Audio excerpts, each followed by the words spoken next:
and happy Tuesday.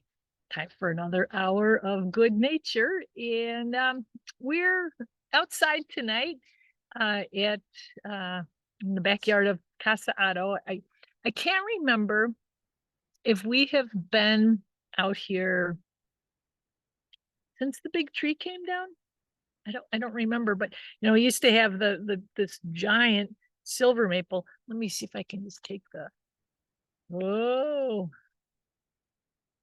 that's what's left of it. It was a grand tree. It was good size when I moved in here in 1993. Gave lots of good shade over that amount of time, but it also gave a considerable amount of worry. I don't know if you've ever had to live very close to a silver maple tree.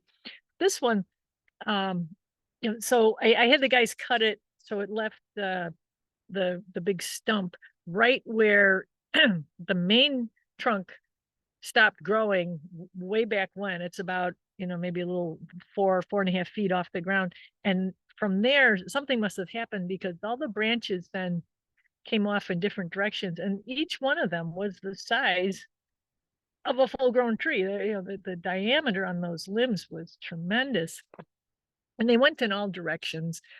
And I tell you, with the way the storms we've been having have been increasing in their strength.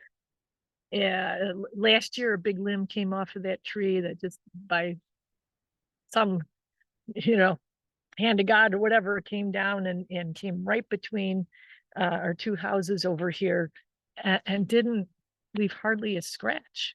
So anyway, tree is gone. I missed the shade. Do not miss the worry. I did actually have to buy some curtains for the kitchen because it is a lot hotter in there now. I really can appreciate, it's not because I'm cooking up a storm, it's because there's no shade. I really can appreciate the gift of shade that trees give us. So yeah, here we are with a big open sky behind us. I'm going to see I can adjust the lighting here because I know we're getting to that point in the season where it's going to be dark before we finish. You can probably hear, hopefully you can hear, not just me, but everybody we've got behind us. We've got that's the Linnaeus cicada. And then we've got the scissor grinder. Those are the two evening calling cicadas that we have around here. Earlier in the day, we heard the lyric cicadas, which are not at all lyrical. They're the ones that sound kind of like they've got a little rattle, like something's come loose inside their body. And then there are some dog day cicadas around, but I don't know if they've stopped for the night. They have a piercing, kind of reminds me of like I don't know, a dentist drill or something, or a high pitched saw. Okay, enough with the cicada imitations.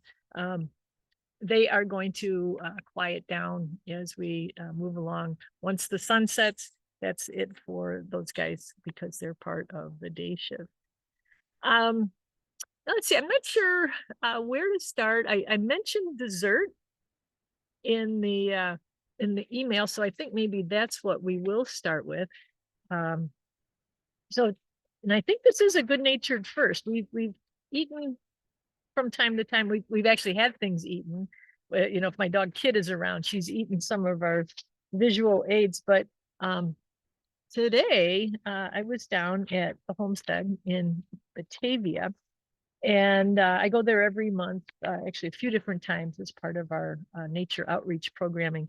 And when I was there in May, one of the residents had asked me about she said she was going to go see cicadas, and she said she'd heard that you can actually cook with cicadas. Well, just by chance, I happen to have a copy of a cicada cookbook, which I think I showed you at the time. It's called Cicada-licious. Let me pull it up here. We'll do our screen shares, and let's go here. Any luck at all? All right. Participants can now see your screen. Hopefully you can see Cicada-licious, cooking and enjoying periodical cicadas. This is not new. If you note down at the bottom, this was written back in 2004, which, jeepers, that's 20 years ago already. But it is divided into sections. There's a whole introduction into what it's like to eat an insect.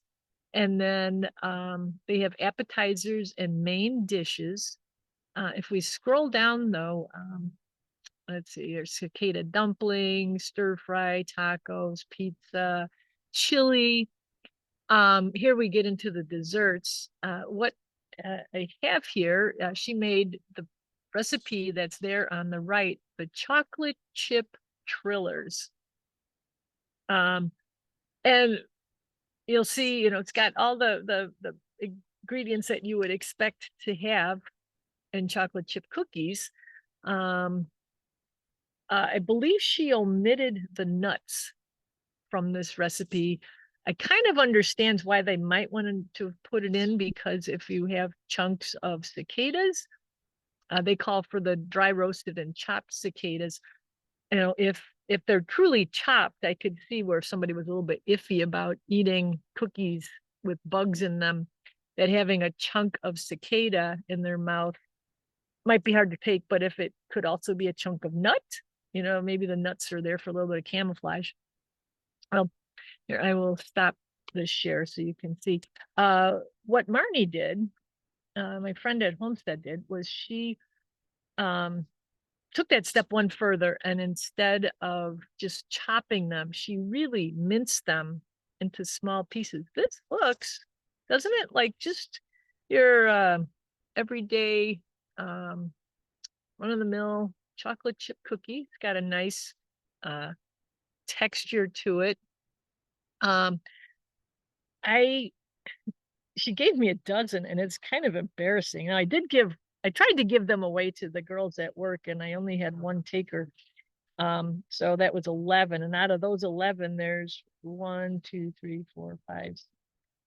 There's only 7, counting this one, left. That means I ate 4 this afternoon because they're that good.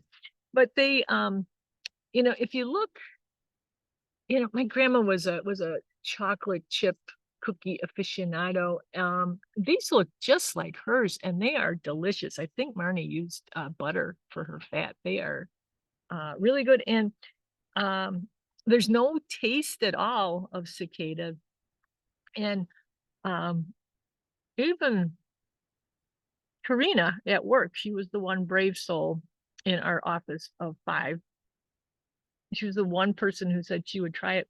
She said she couldn't taste them either. Now, very important, we are a little beyond cooking with periodical cicadas, but we do have all these annuals around. If you did want to give this a try, I would imagine you could do the same. Roasting them does, I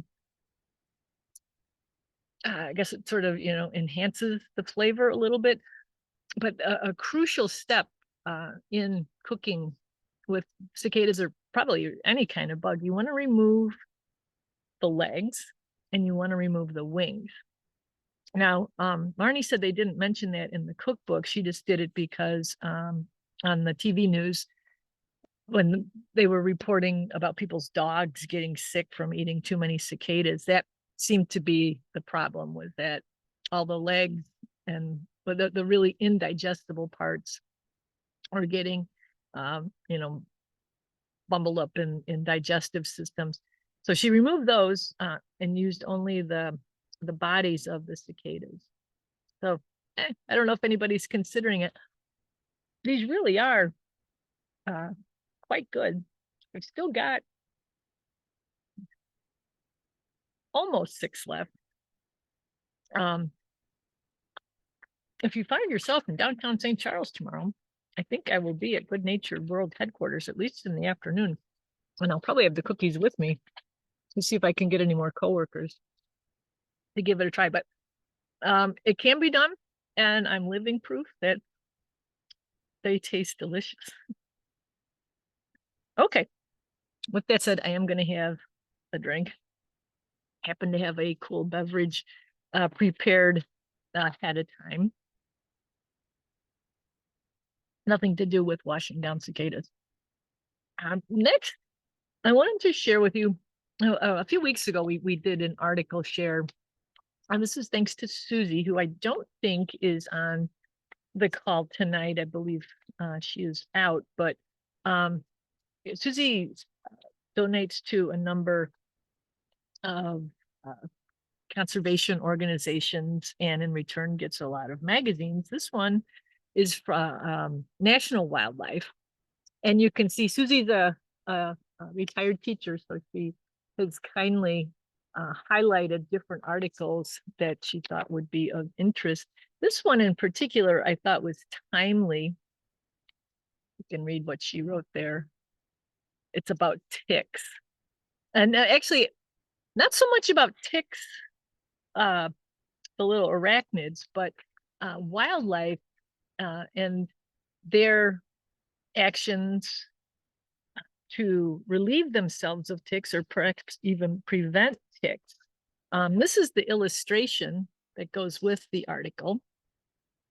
And the first half of the article, in fact, talks about bears and ticks. They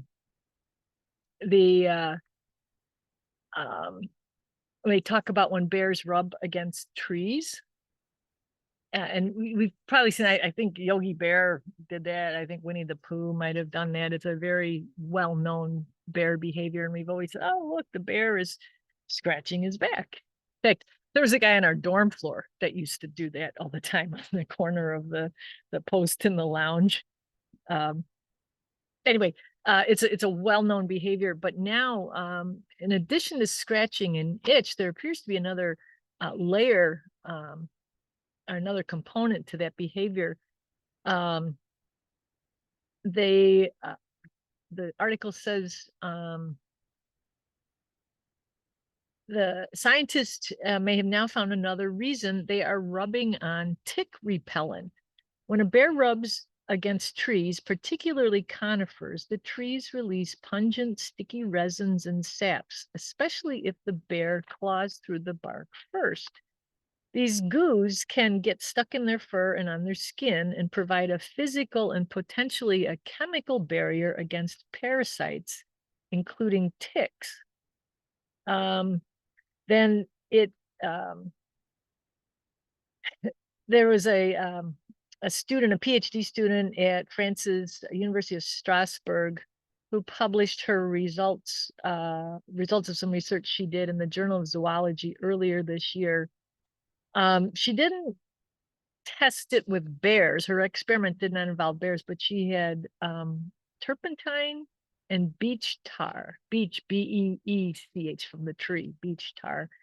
And she had each of those substances, and she then put some ticks in the same tube with those substances. She says the ticks hightailed it away from the stink, suggesting that tree resins and saps might help bears stay naturally tick-free.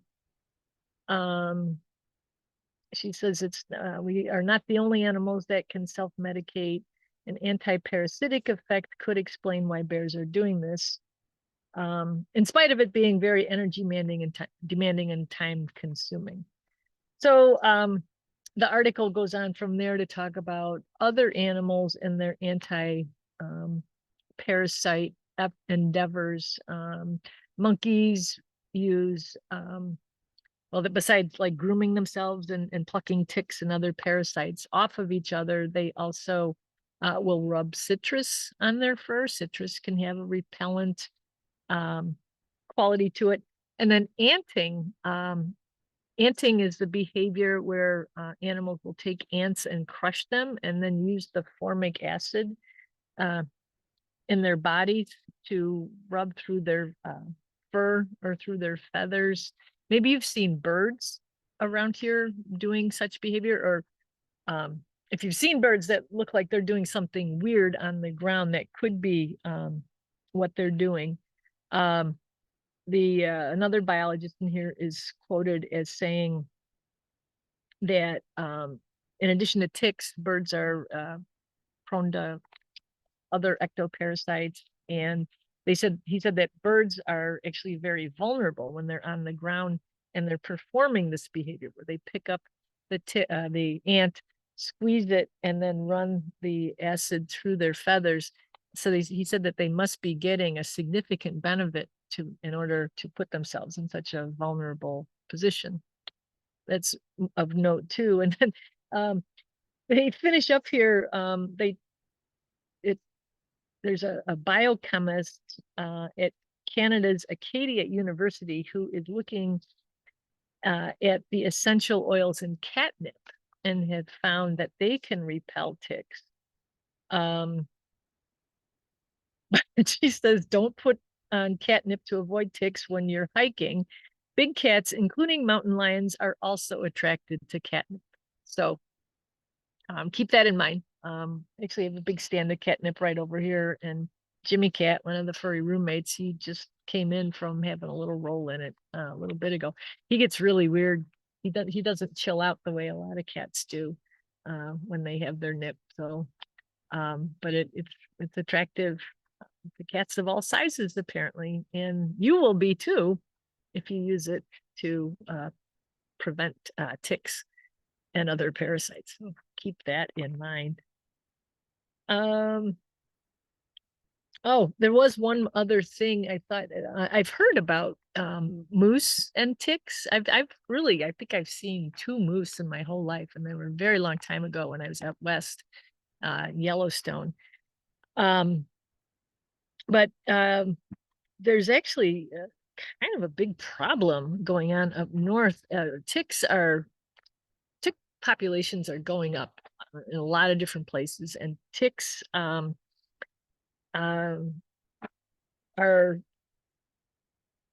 really affecting the moose population. It says across the upper Midwest and New England, moose have been hit hard by ticks, and biologists are struggling to help. The moose get such heavy loads of ticks, 70,000 or more, that their blood supply can be drained. Michelle Karstensen, a wildlife health specialist for the state of Minnesota. While a robust adult can withstand a hefty tick load, younger or infirm moose don't stand a chance. So a little sobering.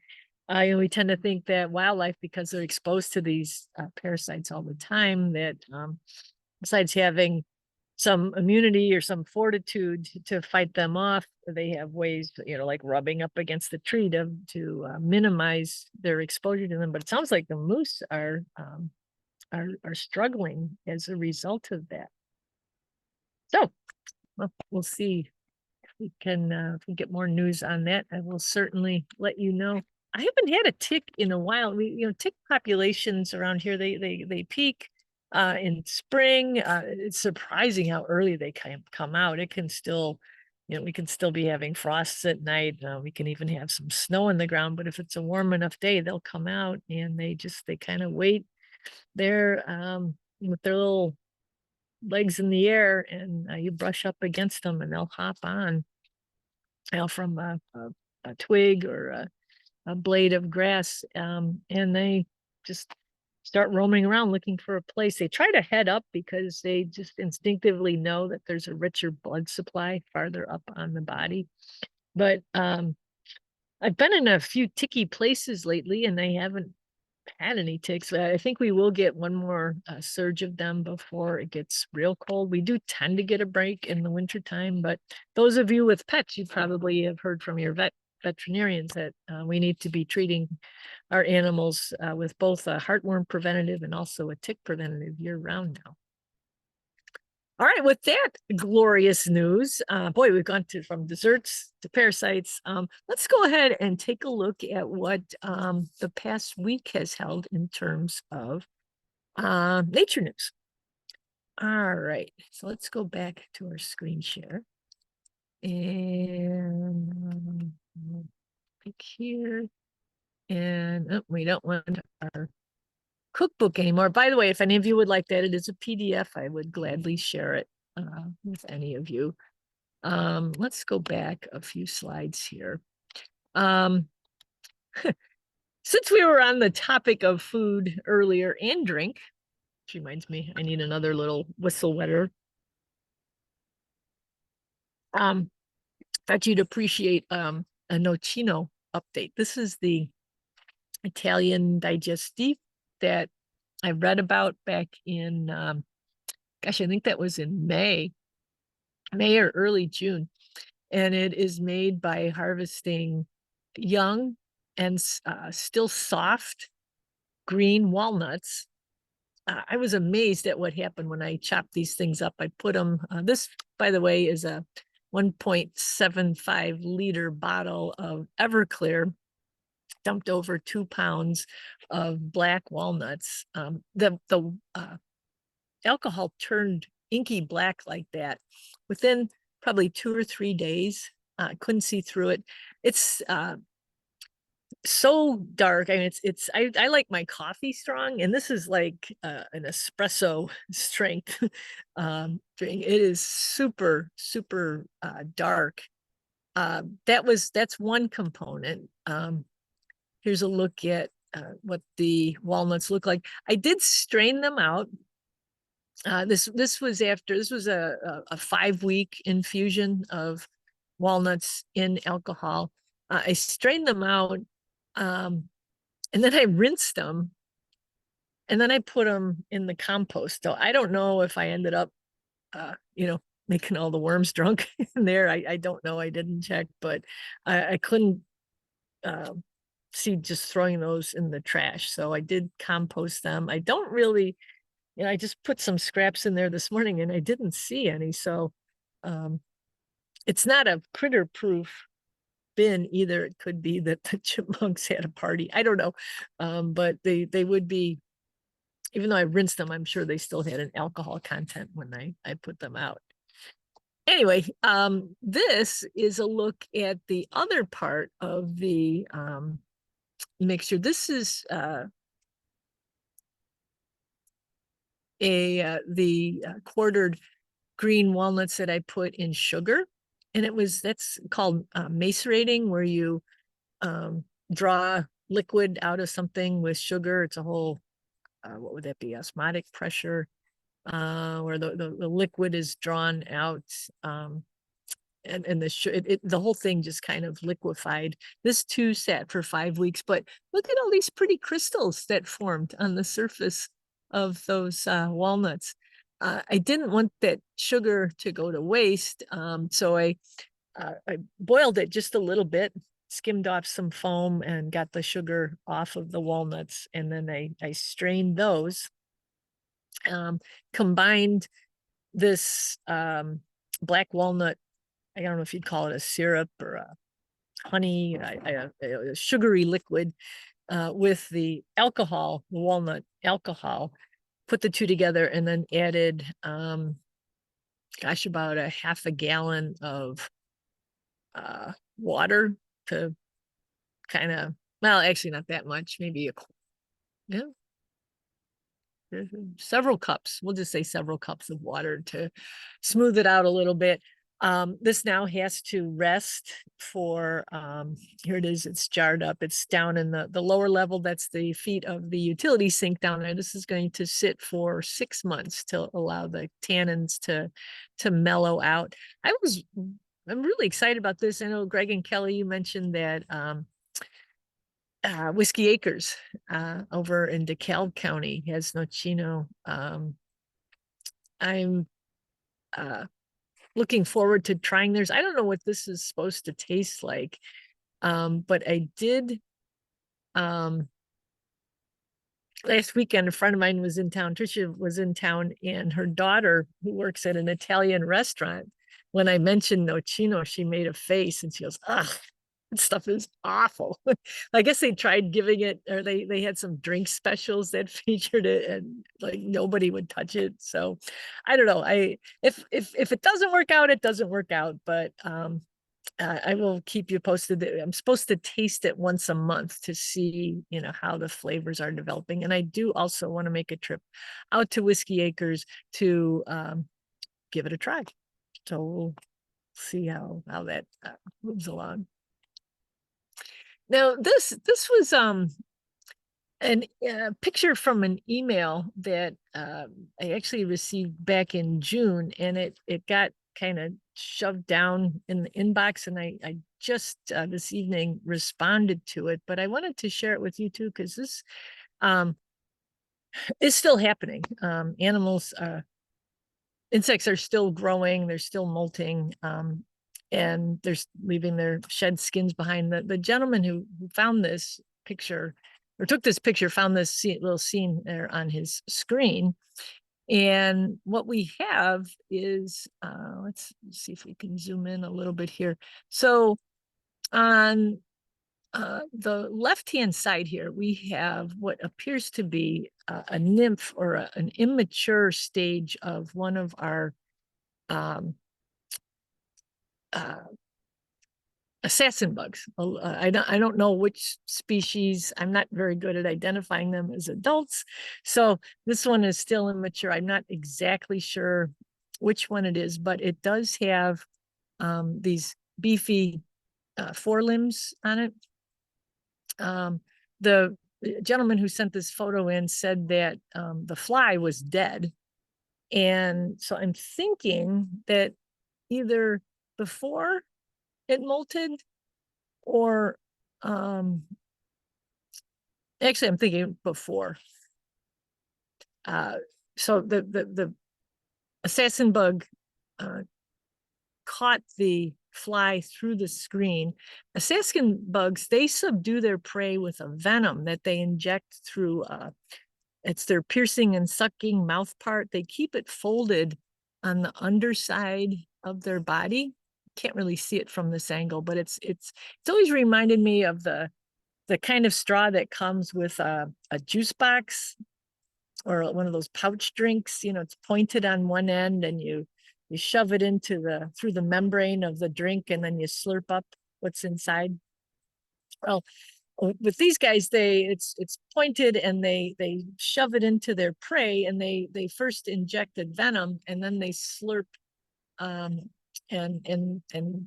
feed on the prey through that piercing and sucking mouth part. So I think what happened was the assassin bug caught the fly through the screen with those strong forelimbs, held onto it, subdued it, killed it, ate it, and then shed its skin. And that's what we see in the middle, is the cast skin of the now bigger and stronger assassin bug. Well, the weird coincidence about this was that this email came in June. This afternoon, I was exiting the Park District van, which is parked just up the street here, and I found this. This is another exoskeleton. So this is not a living insect either, but I think, judging from the size of these enlarged forelimbs, that this too might be another type of assassin bug, maybe the same kind, I don't know. And you can kind of see here the casing that it's piercing and sucking mouth part is sheathed in. It's folded down right here. But this little one, which I didn't get my lip balm out, I would say this insect was, well, including the leg that stuck out to an angle there, this might be an inch long. But it was pretty small as far as insects go. I felt lucky that I was able to notice it there. It stuck down pretty good too.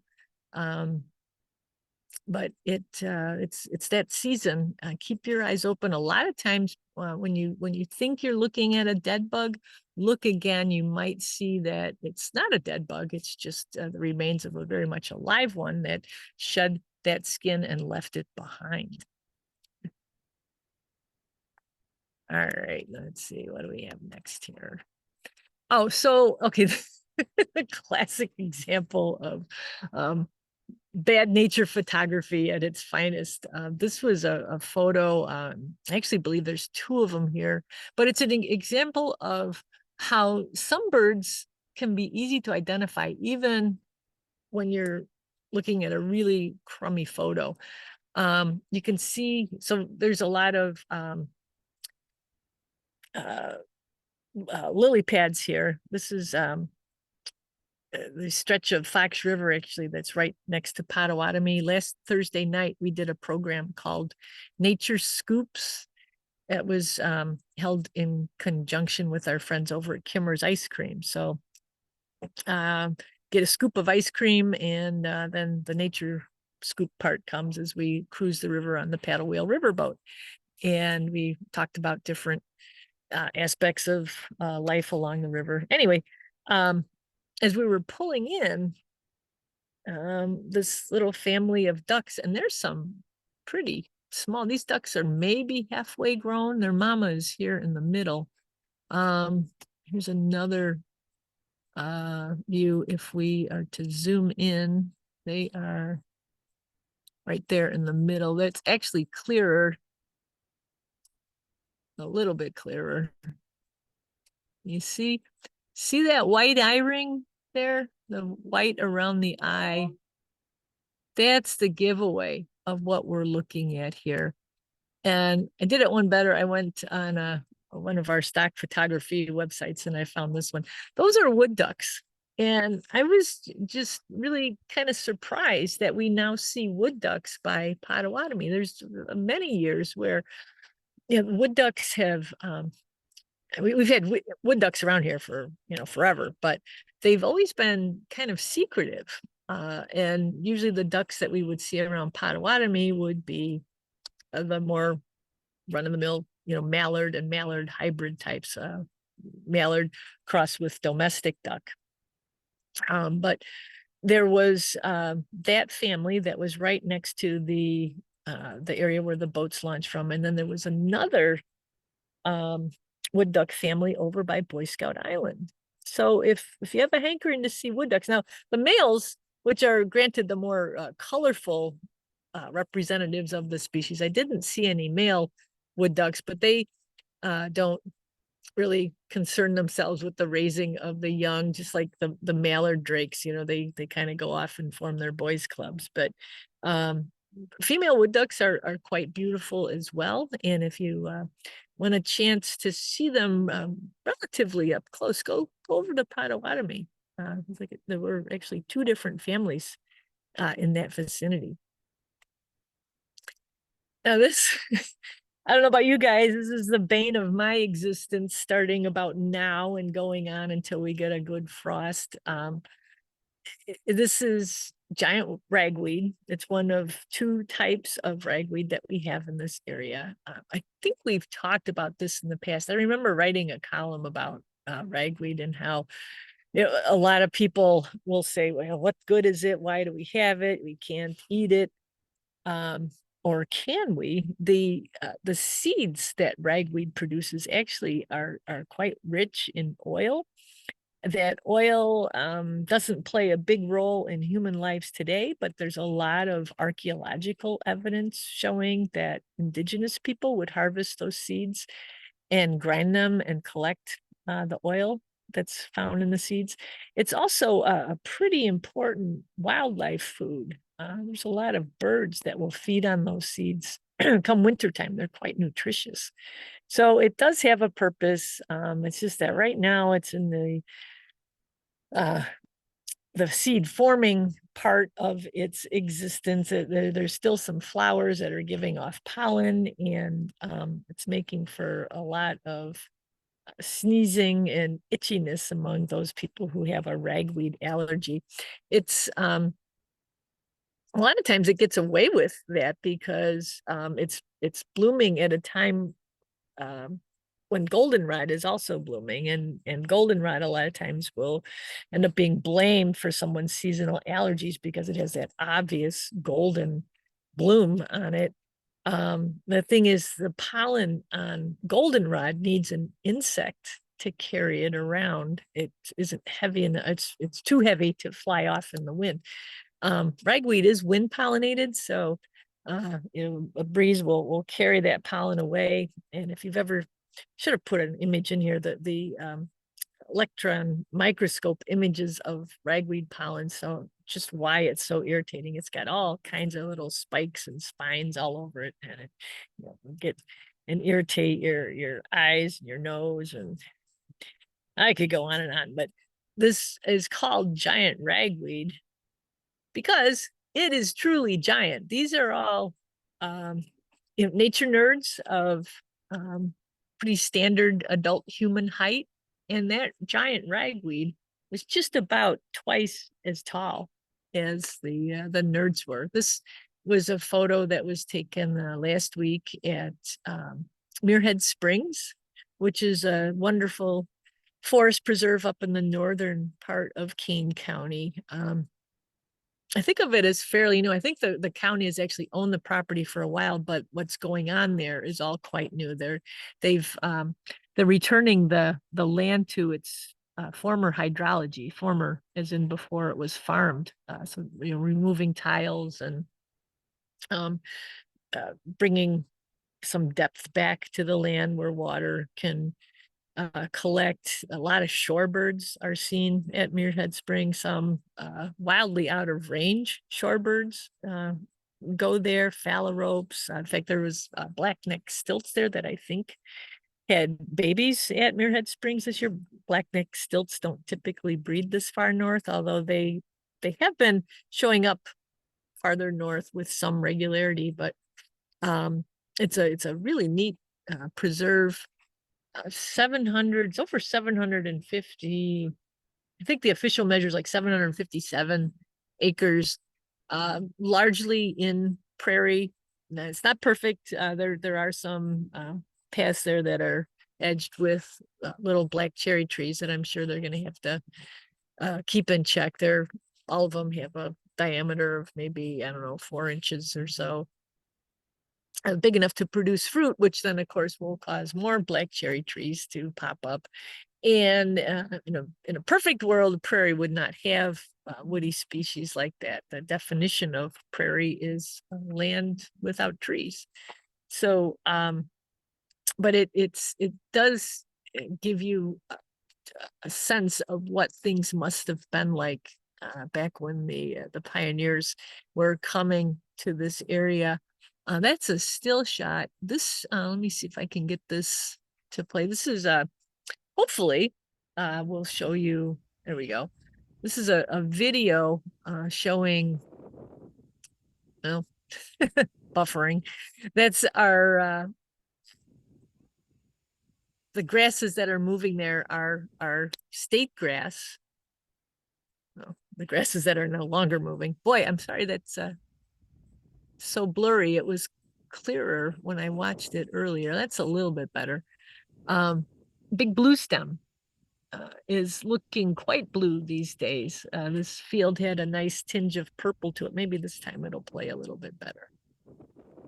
But it just acre after acre of prairie plants, of grasses and forbs. It's pretty cool if you are local and you have a chance to get up there. There's a nice loop path that is, I think it's over. It's funny, all of us nerds had our step trackers on our phones, and we all ended up with a different amount of steps that we took. Officially, I think it's listed as 3.86 miles. But it's a wonderful preserve with lots of cool plants and lots of cool animals too, especially there around the water. Now, speaking of water, we had an event here in St. Charles this past Saturday. This was the 6th annual Rusty Rodeo. And we had yet again a wonderful turnout. We get a lot of return participants to this event. We get families, we get scout groups, we get lots of conservation-minded adults that like to come out. It's a real feel-good type of a thing.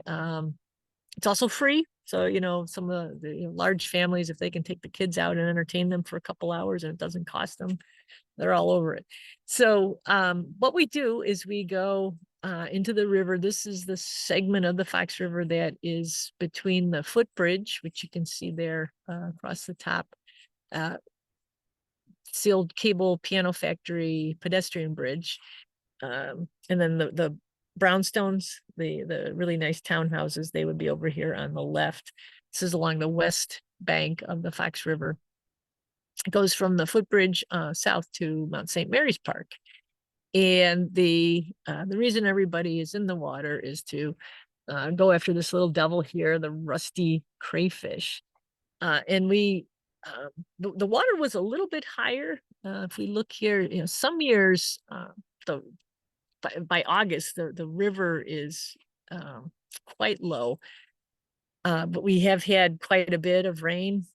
In July, we had some pretty good storms, beefed up our water. We could actually use some rain again.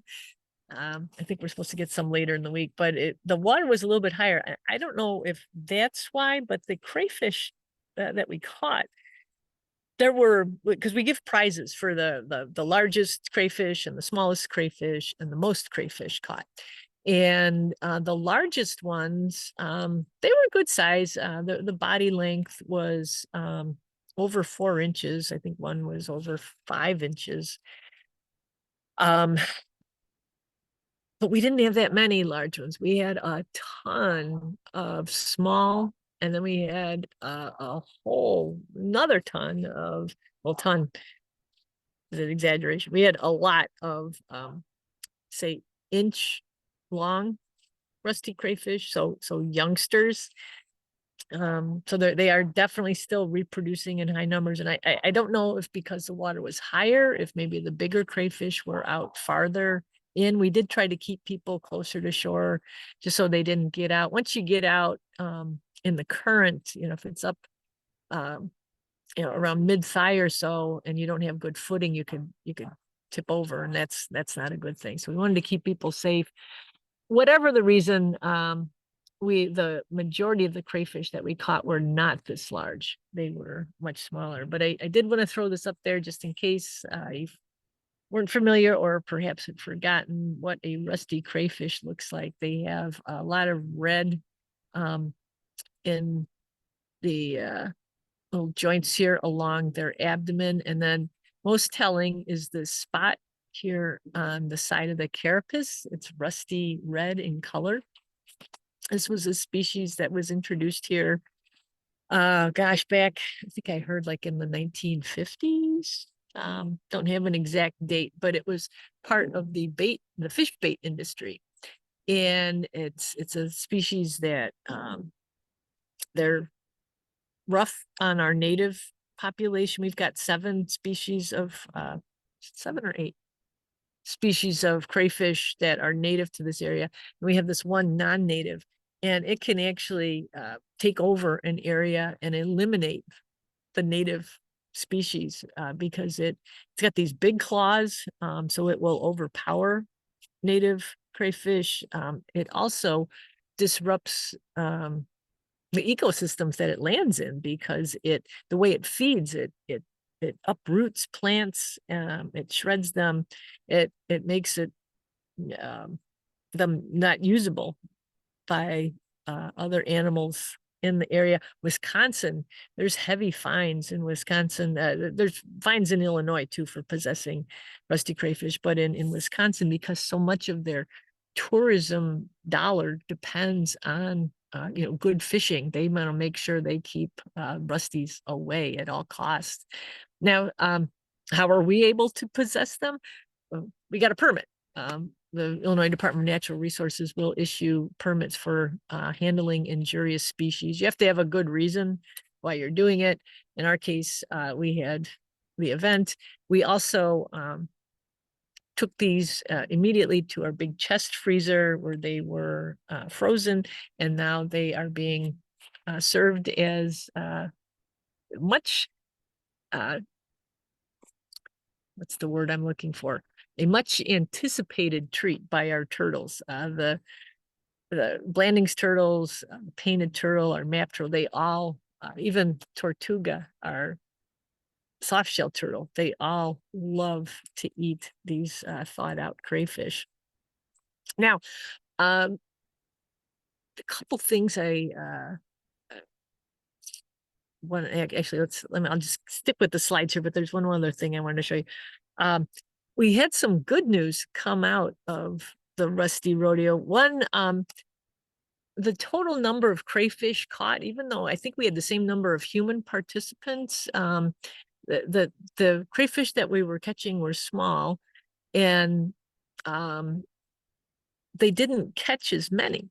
In years past, we've had close to 2,000, and our estimates this year put us at like 900 and some. So we still caught a lot of these crayfish. This was a 2-hour event last Saturday from 10 a.m. until noon.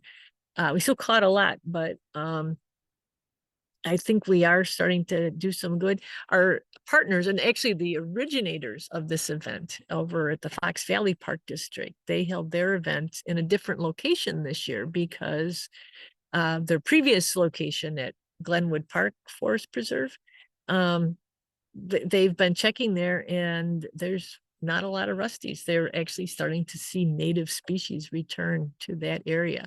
So they moved their event to Island Park in North Aurora this year, where there's still, unfortunately, plenty of rusty crayfish.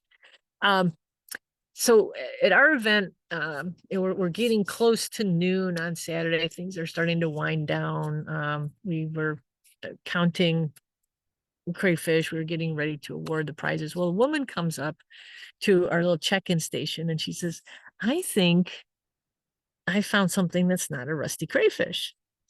And you know what? She was right. Here it is. This, I believe, is let's see, they've recently changed all the Latin names, the genus names of these crayfish. I think this is now Faxonius immunis. It is the calico crayfish. So let's, for a second here, let's look at the rusty. It's got the beefy claws, the predominant of red here. They've also got black. This isn't a rusty exclusive, but they do have black and then orange on the tips of their claws. These guys, there's a little bit of orange on the end of the claw, but look at this mottled pattern. There are these two parallel lines of pattern going down the abdomen. Here's a look at it from the side. There's not the greatest angle, but there's no rusty patch there. This was an honest to goodness native species right there in downtown St. Charles. That's super exciting. It's hopefully a sign of things to come. Now, I had taken a crayfish class several years ago, and there's, in our area, we've got, I believe, 4 types of crayfish that live primarily in the water, and we've got 3 types of crayfish that live primarily in burrows. Maybe you've seen those mud chimneys in wetland areas. We see them at Pearson Creek Park. We see them at Otter Creek Bend Wetland Park. Those guys they have big claws, similar to what we see on the rusty crayfish. The rusties use theirs to, just knock around the other crayfish. The burrowing crayfish use their big claws for burrowing. They dig with them. But look at the delicate claws on this species as compared to, let's back up here. Oops, don't look at that yet. Look at the size of the claws on the rusty. So that's a clue there. Something else that's important in crayfish identification is the space here. So this is called the carapace, and there's a little tiny space here in between these 2 sides. See how it looks like there's a saddle kind of coming together on the back of the crayfish, and there's a gap in between those 2 sides. that is called the areola. And if I do this right, yeah, this other way. I'm gonna see if I can switch over here. This is something that's available to one and all. This is a field guide put out by the Field Museum. The crayfish of the Chicago region. So here's what we're talking about. The areola can be closed, so that's where the two sides touch. It can be narrowly open, or it can be open. Here they have the rusty as, you know, the first example of a crayfish of the Chicago region. I suppose you get the bad news out of the way first. But then, like these guys are invasive to the red swamp crayfish. Good eating, but not so good for our local ecosystems. But if we scroll down here, we've got the virile crayfish, the White River, which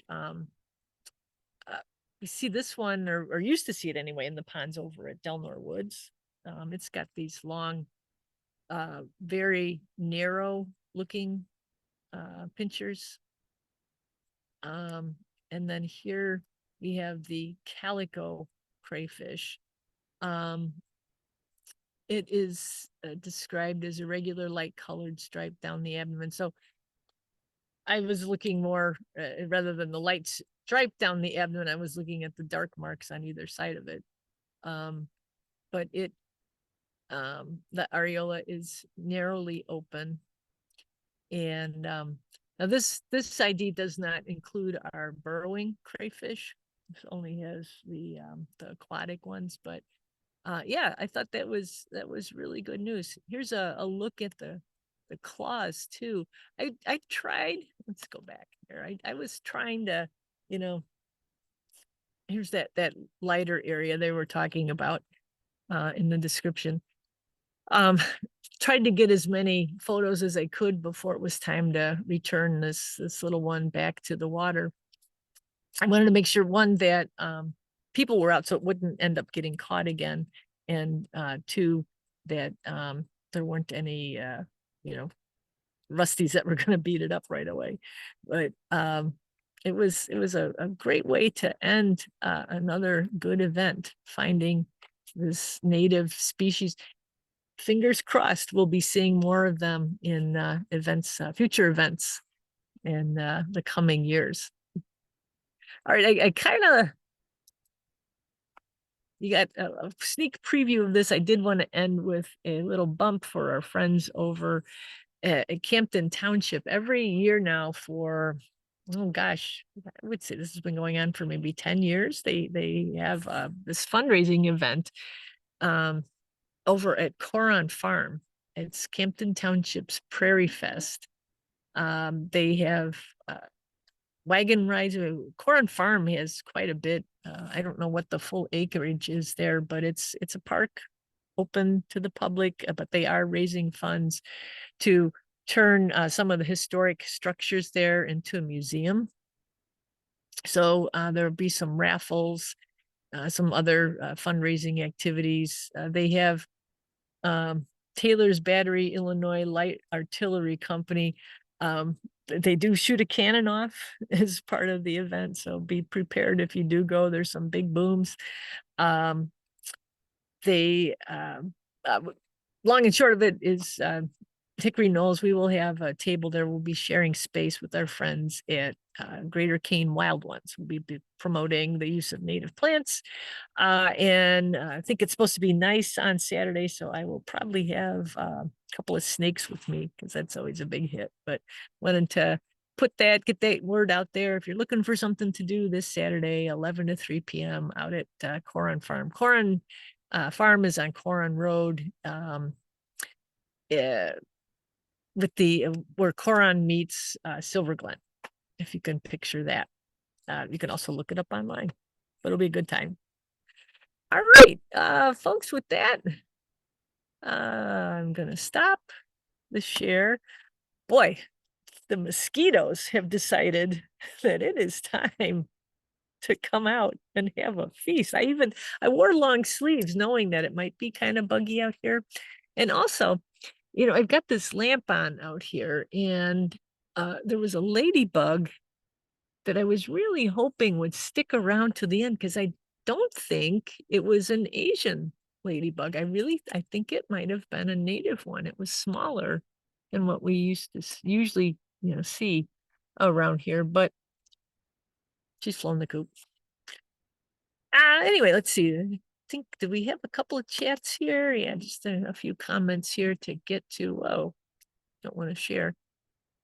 Oh, hey, Greg. I'd love to try the cicada cookies. That's right.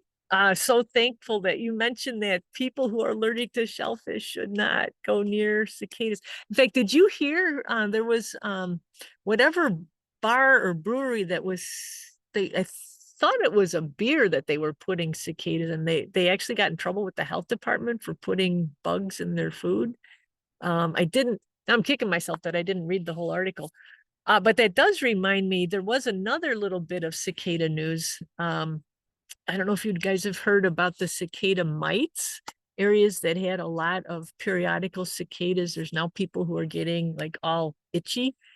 And there's a mite that I guess it must be associated with the nymphs as they're coming out, or anyway, there's some relationship between these mites and the periodical cicadas. Well, I was at a concert in Wheaton a week ago Saturday, and I don't think this is psychosomatic. I really think I did have some of these bites because the concert was on a Saturday night. I was a little itchy on Sunday, and on Monday I actually had some there weren't really, raised bumps, but I had these itchy spots, different places. I had one here, I had one on my back. I think I had some of those cicada mites. It's a bona fide thing. They said it was documented in 2007 too. Anyway, still cicadas in the news, even though the periodicals are pretty much gone. And speaking of, our annual guys have gone to bed now too. All we have now are the songs of the crickets that are calling. The night shift has punched in. So yeah, there you go. Keep those cookies away from you, because I don't want you, having a reaction. um, Speaking of our state grass, Laura, I just heard today that the giant puffball was named our state fungus. Yes, and that is thanks to the efforts of a former Hickory Knolls employee, Laura McCoy.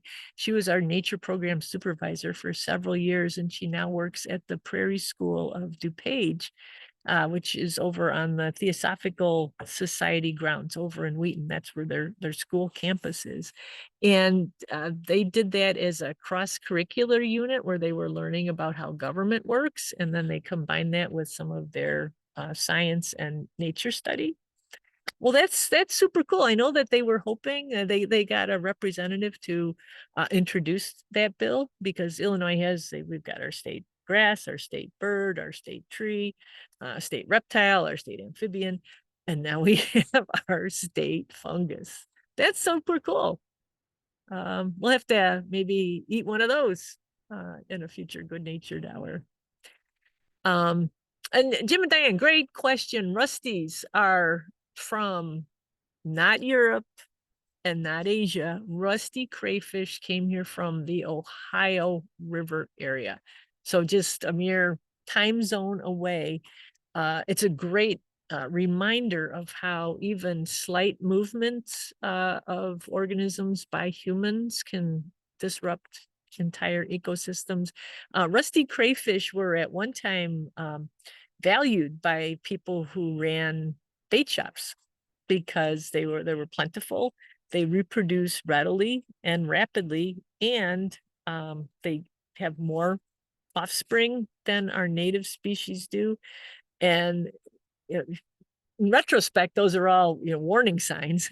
But again, it was Ohio. It wasn't Asia. It wasn't China. It wasn't Europe. It wasn't Italy. It was it was just a few hours away, but it was enough. And I don't know, people said, well, what keeps them in check in Ohio?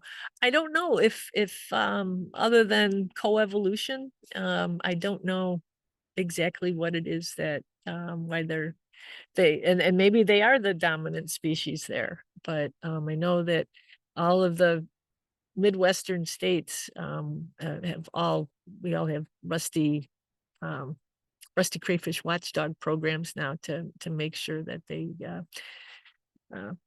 stay contained, and maybe someday they'll be gone. We'll have to see. That looks like we're at the end of the chats. That must mean we're at the end of our time.